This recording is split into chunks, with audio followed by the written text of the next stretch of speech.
ایک عورت عراق سے آئی، اس کی 5 یتیم بچیاں تھیں تو اسے ضرورت تھی وظیفے کی۔ اس نے آ کے پوچھا حضرت عمر بن عبدالعزیز کا گھر کہاں؟ تو لوگوں نے فرمایا وہ سامنے جو ٹاٹ اور بوریے کا پردہ لٹک رہا ہے وہ عمر بن عبدالعزیز کا گھر ہے۔ دروازے پہ دستک دی تو ایک عورت اندر برتن دھو رہی تھی۔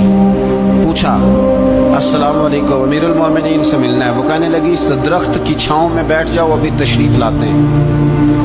تھوڑی دیر گزری تو حضرت عمر بن عبدالعزیز آئے تو کنویں سے پانی نکال کے نا، سین میں کنواں تھا تو جو جگہ میں مٹی اڑ رہی تھی نا، گرد اڑ رہی تھی، ہوتا ہے نا عصر کے بعد لوگ پانی پھینکتے ہیں، وہاں پانی پھینکنے لگے، چھڑکاؤ کرنے لگے۔ تو تھوڑی تھوڑی باتیں وہ خاتون آپ سے کرنے لگی تو وہ جو عورت آئی تھی نا، وہ کہنے لگی تم غلام سے باتیں کر رہی ہو، تمہیں پردہ کرنا چاہیے۔ کہنے لگی یہ غلام نہیں، یہ میرے شوہر ہے اور یہ امیر المومنین عمر بن عبدالعزیز ہے۔ کہنے لگی یہ عمر بن عبدالعزیز ہے؟ کہا ہاں یہ عمر بن عبدالعزیز ہے۔ تو وہ خاتون حاضر ہوئی، کھجوریں اس کو دی گئی کھانے کے لیے۔ اس نے کہا حضور میری 5 یتیم بیٹیاں ہیں، مجھے وظیفہ چاہیے۔ جناب عمر بن عبدالعزیز نے ایک بیٹی کا نام پوچھا، ولدیت پوچھی، وظیفہ لکھا۔ عورت کہنے لگی اللہ تیرا شکر ہے میری بچی کا وظیفہ لگ گیا۔ دوسری کا نام پوچھا، ولدیت پوچھی، عمر پوچھی، وظیفہ لگایا۔ اللہ تیرا شکر ہے میری یتیم بچی کا وظیفہ۔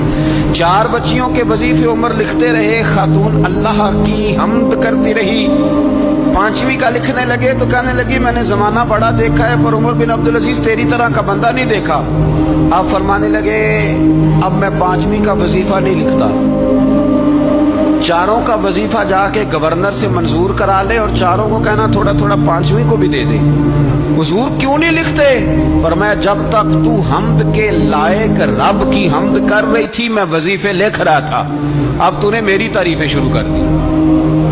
اپنی تعریف پر کیسے وظیفہ لکھوں؟ وہ تو حمد کے لائق ہے، اس کی حمد ہونی چاہیے، لیکن میں اپنی تعریف پر، اپنی خوشامد پر میں نہیں لکھتا۔ جا اللہ تعالیٰ تیرے لیے بہتری کرے۔ وہ خاتون کہتی ہے میں وہاں سے آئی، مجھے مہینوں لگ گئے، سفر لمبا تھا، عراق پہنچی تو عراق کے گورنر کو جب میں نے وہ روکا دیا تو ان کی چیخیں نکل گئی، تڑپ کے روئے۔